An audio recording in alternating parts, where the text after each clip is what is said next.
हिंदी की बिंदी चैनल में आप सभी का स्वागत है। तो दोस्तों, आज के इस वीडियो में मैं बात करूंगी EMRS TGT PGT की तैयारी जो है आप कैसे करेंगे। तो यहाँ बात मैं हिंदी विषय की करूंगी कि हिंदी विषय में आप TGT PGT की तैयारी कैसे करेंगे, क्योंकि यहाँ प्रश्नों को आपने देखा, सिलेबस को आपने देखा कि बहुत ही बड़ा सिलेबस जो है यहाँ पे आपको पीजीटी का देखने को मिला, टीजीटी का भी देखा आपने।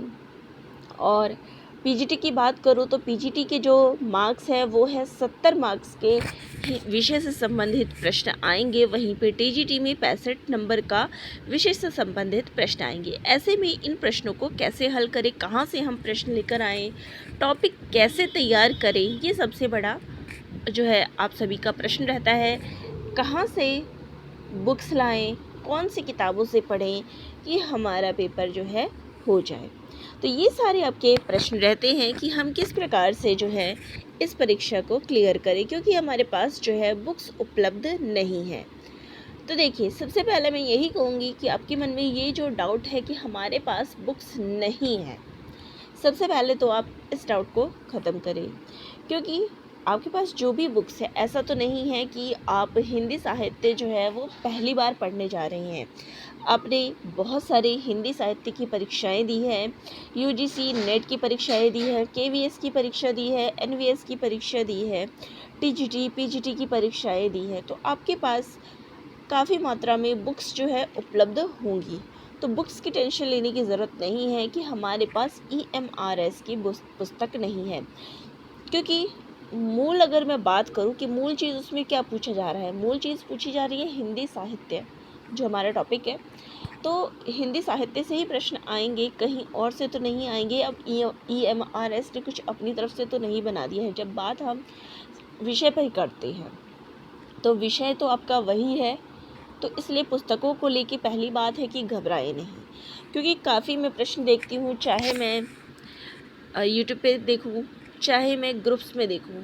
तो यहाँ सबसे बड़ा सवाल हमेशा बच्चों का यही रहता है कि हम किन पुस्तकों से पढ़ें, क्योंकि उनके मन में कहीं ना कहीं इन चीज़ों को घबराहट रहती है कि हम इस परीक्षा की तैयारी के लिए पुस्तक कहाँ से लाएं।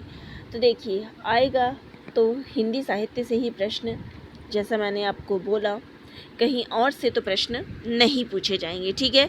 तो इस चीज़ को लेके घबराइएगा मत। अब बात करते हैं कि इसका सिलेबस इतना बड़ा है, अब पढ़े कैसे। तो सबसे पहली बात, अगर आप पढ़ सकते हैं तो हिंदी साहित्य का इतिहास आचार्य रामचंद्र शुक्ल की जो पुस्तक है, इसको ज़रूर पढ़िए। इसके बाद, क्योंकि इसमें हमें टीजीटी और पीजीटी लेवल की जो परीक्षा है, इससे प्रश्न आते हैं, तो हिंदी साहित्य का सरल इतिहास विश्वनाथ त्रिपाठी की पुस्तक है। इसके अलावा हिंदी साहित्य का वस्तुनिष्ठ इतिहास गोविंद पांडे और सरस्वती पांडे की है। तो ये पुस्तक मैं ज़रूर प्रेफर करूँगी कि इन दो पुस्तकों को आप ज़रूर पढ़ लें, और कहीं ना कहीं आप सभी के पास ये पुस्तक उपलब्ध होगी। और अगर नहीं है तब भी आपने टीजीटी पीजीटी की परीक्षा के लिए, एनवीएस केवीएस की परीक्षा के लिए जो भी पुस्तकें इस्तेमाल की थी, या फिर यूजीसी नेट के लिए जो भी पुस्तकें इस्तेमाल की थी, उन्हीं पुस्तकों से आप पढ़िएगा। नहीं तो यहाँ मैं यही कहूँगी कि आप गोविंद पांडे और सरस्वती पांडे की जो पुस्तक आती है वस्तुनिष्ठ इतिहास की, उनको पढ़िए। हिंदी साहित्य का सरल इतिहास, जहाँ आपको डायरेक्ट क्वेश्चंस जो है मिल जाएंगे, वस्तुनिष्ठ क्वेश्चन जो है यहाँ पे मिल जाएंगे, ठीक है। इसके अलावा नेट JRF की बुक्स जो है, या टीजीटी पीजीटी की बुक्स है, क्योंकि यहाँ, और हाँ, इसके अलावा क्योंकि ये परीक्षा जो है आपकी स्कूल लेवल की है, तो आपको NCERT बेस्ड सिलेबस देख रहा है। ऐसा नहीं कह रही कि मैं सारा का सारा आप NCERT की किताबें पढ़ना शुरू कर दो। अगर बात करूँ मैं पीजीटी लेवल की, तो पीजीटी लेवल में आप कहाँ से बुक्स पढ़ेंगे, क्योंकि अगर रचनाकारों की बात करें तो 6 क्लास से जो है रचनाकार जो है शुरू हो जाते हैं। तो आपको मैं रचनाकार ये नहीं कह रही कि आप 6 से, पीजीटी वाले क्या करेंगे, तो जो भी अभ्यर्थी पीजीटी के लिए अप्लाई कर रहे हैं वो क्या करेंगे, 10th से लेके, क्योंकि पुस्तक में मास्टर्स मेंशन है कि मास्टर्स तक की जो पुस्तकें आपने पढ़ी है, उन रचनाकारों की जो भी रचनाएं दी गई है और जो भी कहानियाँ, जीवन परिचय आदि दी गई हैं उनको पढ़ ले। 10वीं से लेके मास्टर्स तक आपने जितना पढ़ा है बस उन्हीं को पढ़िए, एक्स्ट्रा मत पढ़िए। इसके अलावा देखिए, जैसे सिलेबस में दिया गया है कि अगर आप चंद बरदाई को पढ़ रहे हैं या रीतिकालीन कवियों में चंद बरदाई, अमीर खुसरो, विद्यापति, इनका नाम दिया गया है तो केवल इन्हीं को पढ़िए, एक्स्ट्रा जो है आप ना पढ़ें। एक्स्ट्रा अगर आपका पढ़ने का मन है तो जैसे मैंने इन पुस्तकों के बारे में बताया, वस्तुनिष्ठ इतिहास, तो इन पुस्तकों में जो डायरेक्ट क्वेश्चंस दिए गए हैं या डायरेक्ट जो पॉइंट टू पॉइंट दिए गए हैं बस उनको पढ़ लीजिए। इसके अलावा ज़्यादा विस्तार पूर्वक इसमें नहीं पढ़िएगा। हाँ, 10th टू 12 MA लेवल तक की जो भी रचनाकारों की रचनाएं दी गई हैं उनको आप ज़रूर देख लीजिएगा, क्योंकि ये स्कूल लेवल की परीक्षा है। वहीं पे TGT की परीक्षा की बात करूँ तो TGT के लिए आप 6 से लेके 10th तक की जो NCERT की बुक है, तो 6ठी कक्षा से लेके 10वीं कक्षा तक की NCERT की बुक्स देखिए। उसमें जो भी रचनाकार दी गए हैं उन रचनाकार और उनकी रचनाओं के बारे में ज़रूर पढ़ की जाए। यहाँ मैं ये बता रही हूँ कि आपको रचनाकार कौन से पढ़ने हैं, क्योंकि बहुत ही ज़्यादा जो है हिंदी साहित्य में रचनाकारों की बात करो तो बहुत सारे हो जाएंगे, तो ऐसे में आपको लगेगा कि हम क्या पढ़ें क्या ना पढ़ें। तो यहाँ 6 से लेके 10th तक, और जो अभ्यर्थी दोनों ही परीक्षाओं की तैयारी कर रहे हैं वो 6 से लेके 12th तक जितने भी रचनाकार दी गई हैं उनको पढ़ लीजिए। मास्टर्स और ग्रेजुएशन का सिलेबस तो अलग हो जाता है हमारा, बाकी इसमें जो भी रचनाकार दी गई हैं उन रचनाकारों का जो वर्णन, जीवन परिचय है, रचनाएं कौन सी हैं, पद कौन से दिए गए हैं, एक बार उनको देख ले, ज़रूर देख ले, क्योंकि ये स्कूल लेवल की है तो स्कूल का भी थोड़ा देखना ज़रूरी है। अब बात करें इसके व्याकरण पोर्शन की, ये तो मैं हिंदी साहित्य का जो गद्य साहित्य दिया गया है उनके ऊपर बात कर रही थी। पहला टॉपिक हमारा वही है, हिंदी साहित्य का इतिहास, रीतिकाल, भक्तिकाल, यही सब आपको पढ़ना है। जो हिंदी साहित्य की गद्य विधाएं हैं, तो ये सब टॉपिक आपका इन पुस्तकों से कंप्लीट हो जाएगा, या नेट JRF की जो पुस्तक है उनसे कंप्लीट हो जाएगा। NCERT आपको पढ़नी, ये सारी डिटेल हो गई। अब व्याकरण के लिए आप TGT PGT की जो बुक्स है, क्योंकि सिलेबस में ज़्यादा दिया नहीं है, जो जो बेसिक चीज़ें दी गई हैं वो आपका इन बुक्स से कवर हो जाएगा। और काव्य शास्त्र के लिए आप निशा अग्रवाल की पुस्तक यूज़ कर सकते हैं, या फिर अगर आपने नोट्स बना रखे हैं काव्य शास्त्र पर तो उनको पढ़ लीजिए और फिर उसके बाद कुछ प्रश्न उत्तर कर लीजिए। तो यहाँ पे ये आपका टॉपिक कवर हो जाएगा। ज़्यादा इन पे जो है प्रश्नों को करेंगे तभी सॉल्व होगा। डिटेल में ज़्यादा मैं यहाँ कहूँगी नहीं जाने की ज़रूरत है, तो निशा अग्रवाल पढ़िएगा, काफ़ी अच्छा समझा रखा है। एक जो है काव्य शास्त्र उन्होंने बहुत ही अच्छे ढंग से समझाया, तो इनको देख लीजिए। बाकी TGT PGT NVS सबकी जो बुक्स आती है, एक बार व्याकरण और काव्य शास्त्र उन पुस्तकों में भी देख लीजिएगा, प्रश्न का स्तर कैसा रहा है उन पुस्तकों से देखिए। और यहाँ मैं बात कर दूँ तो NVS KVS के जो प्रश्न पत्र हैं जो प्रीवियस ईयर में पूछे गए हैं वो मैंने अपने टेलीग्राम पर शेयर कर दिया था, तो आप सभी टेलीग्राम को ज़रूर ज्वाइन कर लीजिएगा, ताकि आपको उन वीडियोस के या फिर कह लें तो उनके जो PDF है वो आप सभी को मिल सके। तो PDF के लिए जो प्रीवियस ईयर के पेपर है, PYQ के जो प्रीवियस ईयर के पेपर है उनकी PDF के लिए आप टेलीग्राम ज्वाइन करेंगे, ठीक है। अब एक और चीज़ जो आती है, जो यहाँ मुझे कमेंट में पूछा गया था कि इसका जो ग पार्ट है, जो आपका सिलेबस है, सिलेबस आप सभी के सामने होगा, या मैं शॉर्ट में उन इम्पॉर्टेंट चीज़ों को लेके आई हूँ। तो सिलेबस में जो ग पार्ट दिया गया है, जिसमें कि लेखन कौशल और पत्रकारिता से संबंधित पार्ट है, इसमें आप क्या करेंगे? तो इसमें क्या करना है कि जितनी परिभाषाएं दी गई है, मतलब जितने भी वर्ड्स दिए गए हैं समाचार से संबंधित, प्रिंट मीडिया, फीचर लेखन, तो जो कुछ भी दिया गया है, तो यहाँ मैं आपको सिलेबस ही दिखा दूँ कि यहाँ देख सकते हैं आप, लेखन कौशल और पत्रकारिता दी गई हैं। तो इसमें आप क्या करेंगे, इन सभी के बारे में जितनी भी ये चीज़ें दी गई है पत्रकारिता से संबंधित विषय, बस इनकी क्या करेंगे, परिभाषा पढ़ेंगे बस, और कुछ नहीं करना है। इन सब की आप परिभाषाएं पढ़िए कि इनका मीनिंग क्या है।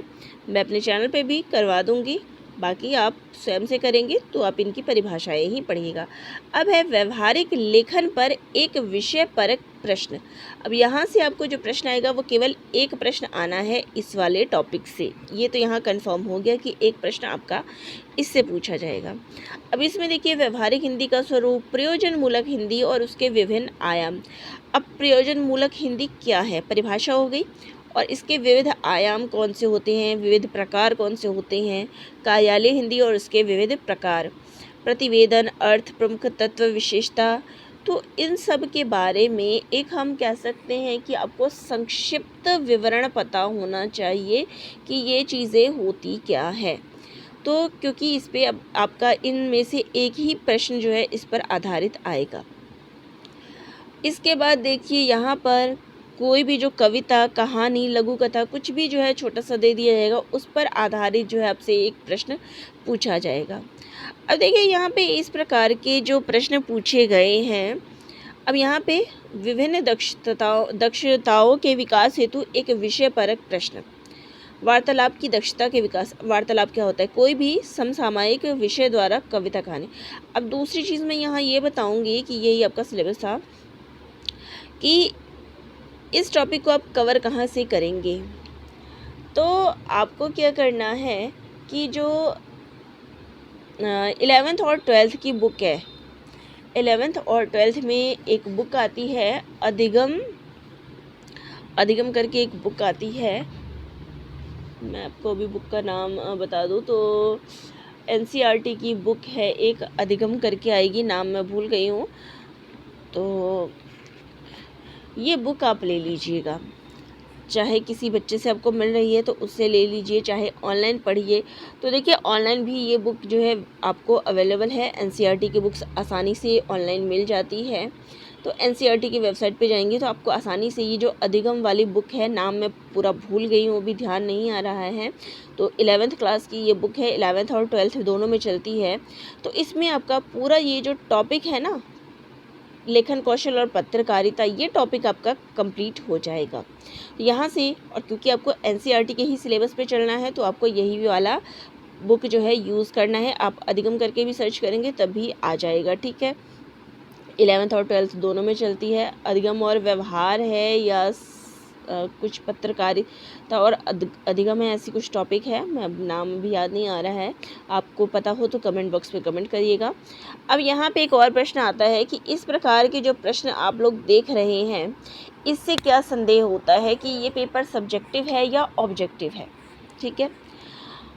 क्योंकि इस प्रकार के जब भी इन्होंने ये प्रश्न दिए हैं या यहाँ पे जो इनका सिलेबस दिया गया है, इससे ये लगता है कभी कभी कि क्या प्रश्न जो है, यहाँ पे भी देख लीजिए, एक वस्तुनिष्ठ और 2 विषय परक प्रश्न। इस प्रकार के प्रश्न जब आप देख रहे हैं तो सबको यही संदेह हो रहा है कि ये पेपर सब्जेक्टिव तो नहीं होगा, लिखने के लिए तो नहीं आएगा।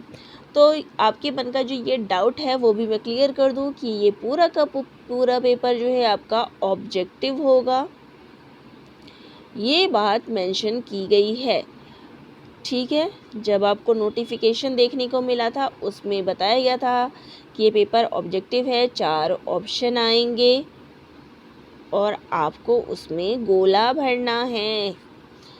क्योंकि पहले क्या होता था, ऑनलाइन जो है वो परीक्षा होती है जिसमें आपको टिक करना होता था, लेकिन ये ऑफलाइन पेपर है और ऑफलाइन पेपर में आपको पेन और पेपर जो है यानी OMR शीट पे जो सर्कल करते थे वो करना है।